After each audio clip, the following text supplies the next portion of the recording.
where news comes first. This is WECT News at Midday, streaming live on WECT.com and the WECT News app. Good afternoon and thanks for joining us. I'm Kim Ratcliffe. And I'm Bob Bonner. We begin with breaking news this afternoon in the search for a man who went missing at a local lake. We've learned within the last 30 minutes, crews did find the body of Bill Lowry. He had been missing since Saturday afternoon after falling into Inman Lake in Columbus County. Now, according to officials, two friends fishing with him heard a splash, then couldn't find him. Lowry is from the Lumberton area. We have new details for you on a deadly shooting. We've learned the man killed was Demira Teisman. Officers found him inside a room at the Carolinian Inn on Market Street in Wilmington Sunday night. According to police, he'd been shot several times. Witnesses heard the gunshots. No arrests have been made. We also have new details on a chase that ended at a local grocery store and damaged a patrol car. We've learned Virginia Newberry is the woman arrested in connection with a high-speed chase that reached over 100 miles an hour. Newberry is charged with speeding to elude arrest, careless and reckless driving, plus damage to state property. Troopers say she intentionally hit a patrol car. It started when troopers saw Newberry commit a traffic violation on I-40 and tried to stop her. When she took off, they followed her to the Lowe's food store on North College Road and arrested her. Well, many of you were stuck in slow, very slow moving traffic this morning. This because a portion of South Front Street was closed, but this afternoon that road is now back open. The road closed Sunday night after about 20,000 gallons of methanol spilled onto the property of Colonial Terminals in Wilmington. Now, fire crews had to spray an additional 20,000 gallons of foam to contain the vapors. Chief Hines at the Wilmington Fire Department says a spill like this is a pretty rare one.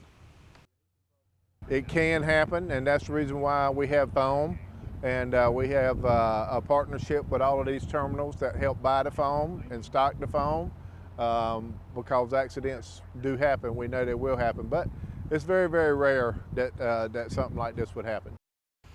Now, as of about 9 o'clock this morning, South Front Street and Stateport exit ramp on the Cape Fear Memorial Bridge are back open, and again at this afternoon, they are once again open to drivers. 12:02 the time right now. Patrick, if people are out driving at this hour, shades up, shades down. It's going to be a shades up type of day as far as things are concerned. Lots of clouds in the skies as we look from the brand new HD Surf City camera. The American flag flying in the foreground. Temperature right now in Surf City at 60 degrees. The winds out of the northeast coming in around 10 miles per hour. The rain showers have not necessarily been throughout Pender County, but we do have some showers moving through portions of Duplin County, Sampson County, northern portions of Bladen County this afternoon, right there along the Bladen-Cumberland County line up towards, say, Tar Heel and Dublin.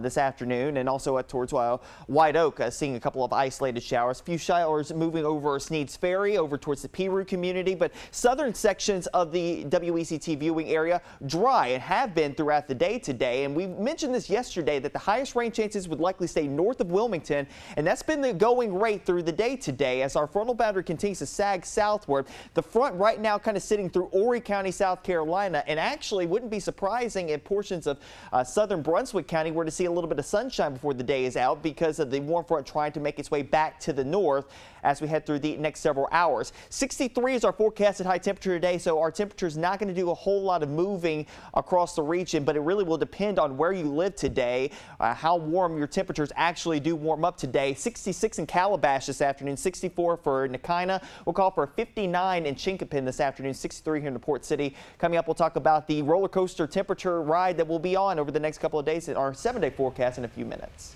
All right, Patrick, well, Cyber Monday in full swing by now. Plenty of people logging on, just kind of selling away millions of dollars for that last online deal they can find. Hoping to find those great deals. Many will do their cyber shopping with Amazon. And this afternoon, Jay Gray is at one of the retailer's fulfillment centers in New Jersey. The Cyber Monday lines are packed and moving right now. Miles of conveyor belts shuttling holiday orders at Amazon, where, like many retailers, they anticipate this will be the busiest Cyber Monday ever. We do expect today to be a record. This is part of a season of deals for us, with Black Friday and Cyber Monday being the two big days. But Cyber Monday is the king, and it is going to be the biggest day of the year for us. Cyber Monday shoppers are expected to spend $3 billion or more, up 12% from last year.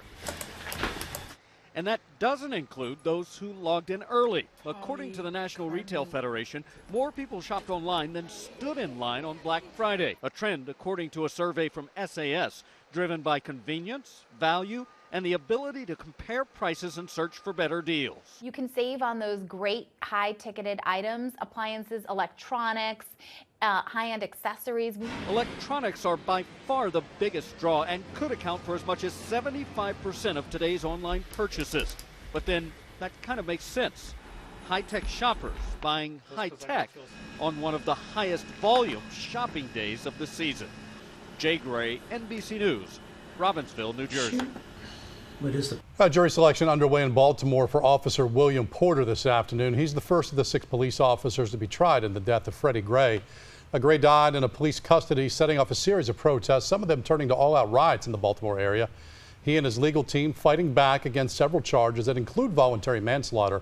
Now, his case may also determine what path other defense teams will take or if they'll even remain in Baltimore.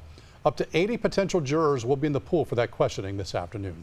We have a responsibility to do something about it. More on what the president has to say about climate change. And checking your midday stocks right now, the NASDAQ, Dow Jones, and S&P 500 are all down.